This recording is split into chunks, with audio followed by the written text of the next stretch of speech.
not raining today. Not raining. How's everyone? I hope you're wonderful. I miss living in the woods. Listen to that traffic. Look at the size. Look at the lack of size of my porch.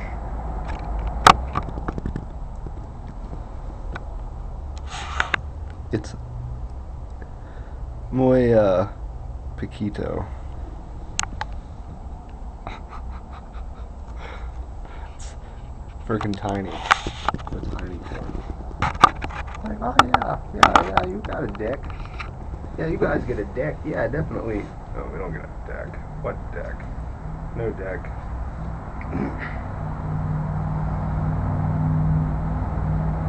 We do catch a band of sunlight around 11 because that's east. Cuts through here, which is nice when it's not raining. Day off of work. Wanted to share a couple books I found here. They have some amazing bookstores. And I got my I started drinking this stuff, Spirulina algae. Boy, does it smell like dog food. It's super good for you.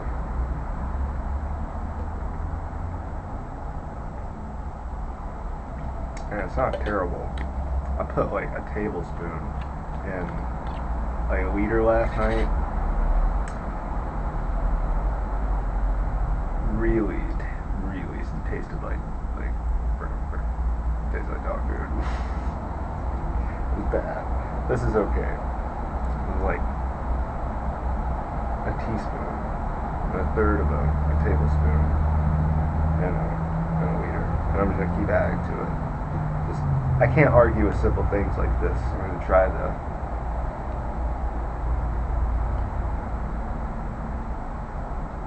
I drank that last night and I really enjoyed it. So let's see how this treats me today. I'm going to space it out. But speaking of space, speaking of Spirulina, Station Diet, astronaut food. There's an awesome bookstore like right down the street called Powell's Books, and it's not the main branch, but I love bookstores. Like if someone was like, well, what kind of job do you want if you had to do all this crap? Bookstore. I would work in a bookstore or a library. I would love it. I would love it. It would be so awesome. But this bookstore is huge. They have so much stuff. I gotta go back, definitely. But this is the third edition of 4. The fourth one came out recently, and I think it's good through like 20. It's good for the future. So it's good for the future book. But I mean, it was like a $15 book, and it was used, and they have used books there, which is great too. And it was like $4. So how can I argue with a $4 book full of oh my god, there's so much information in this book. Like, well, let's just see. There's 75 monthly sky maps. This book came out like, I think it was right after I had a good laugh perusing through it when I first got it. It talks about Hubble and like the recent launch of Hubble, and how like when we get more data from Hubble, it'll be great to see all this. And like, oh my god, Hubble. And look at this, the Pleiades, the Seven Sisters. This book has got so much data in it, and I'm gonna try and crunch as much as I can.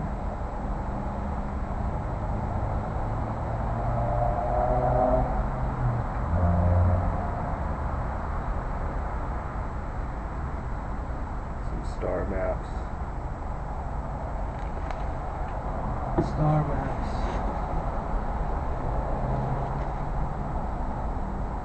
It has maps of the moon too. Moon maps. What? Man, when I get a telescope, I'll have to get the new edition. But like comets, meteor showers, like all it's more stuff in here than I even know about. It's fucking cool though. Excuse me. Anyway, just want to show it to you.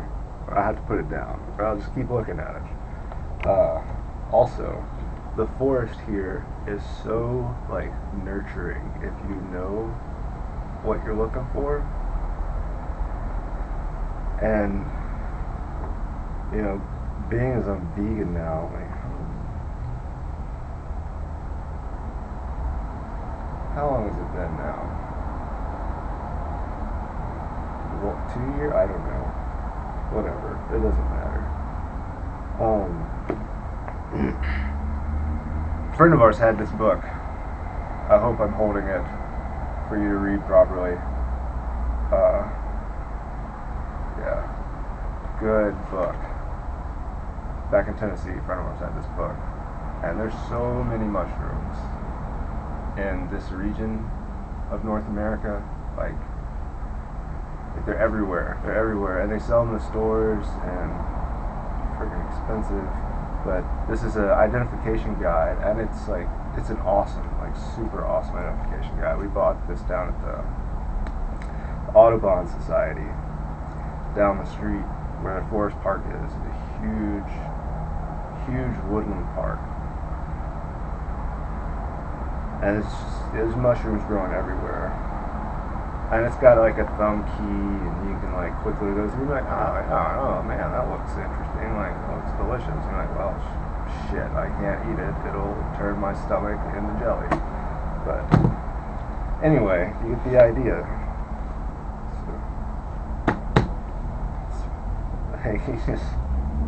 Don't have to worry about going hungry with this thing.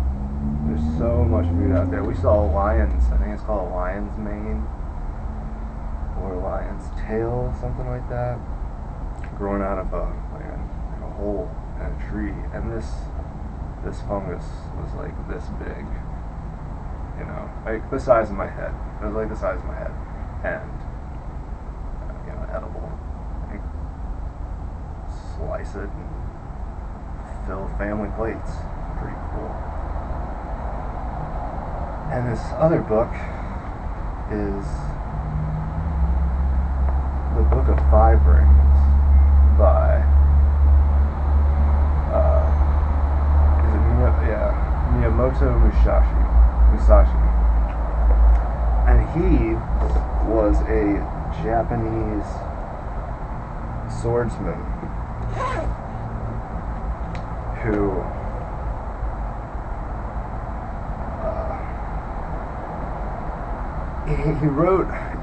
he had a really interesting life, and it's kind of like, it's martial arts. Like, his art of the sword is the Book of Five Rings, and he also has the Way to Be Followed Alone. But you know, it's like, when I started my whole, the reason I bought this is because when I started my whole journey, when I got really kick-started, it was in Eastern philosophy, and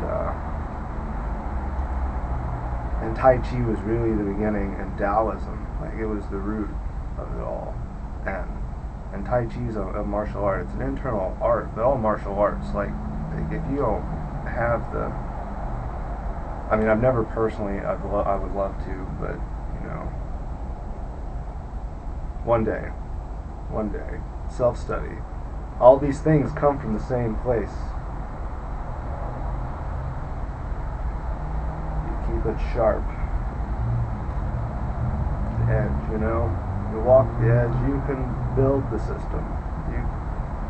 How many times have these systems been built from scratch? It starts with someone who wants to build it. I can build a system, and that's why I don't have to worry about,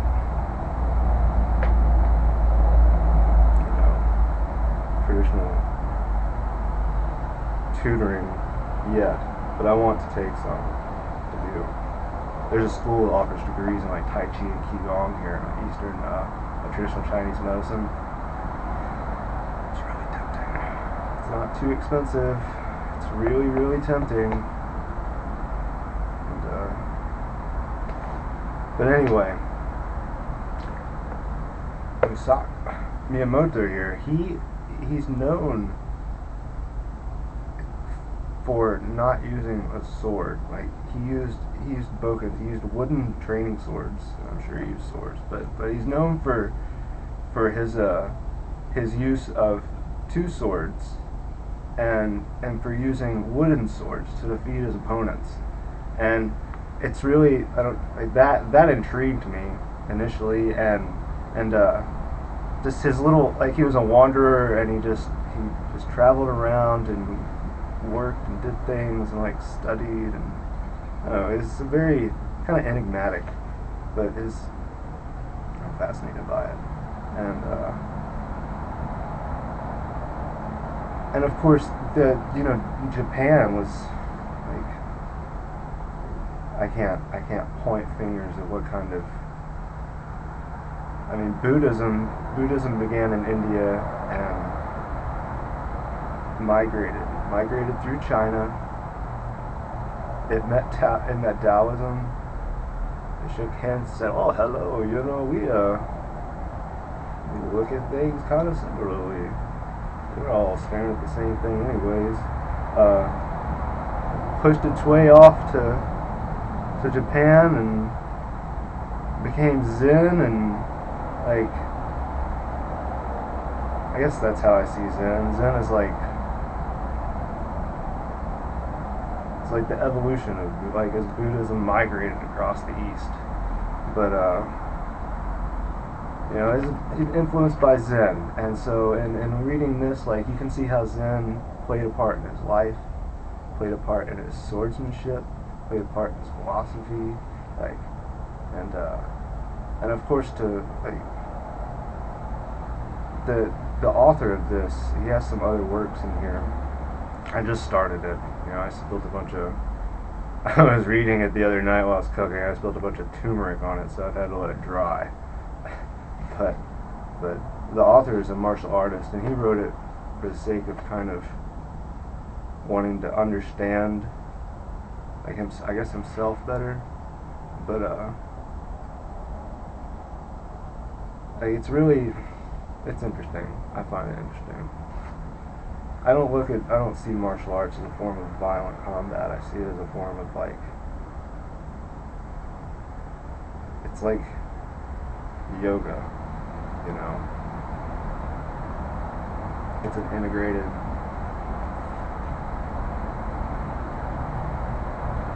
physical art form.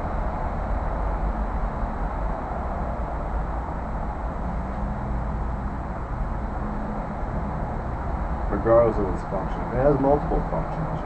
Tai Chi has multiple functions. Like, it can be used with weapons, but the mind states and positions and the bodily awareness that comes into play, it's really that's what makes it what it is, I guess. I don't want to ramble. I will start rambling. But anyway, peace be with all of you. Much love. Happy New Year.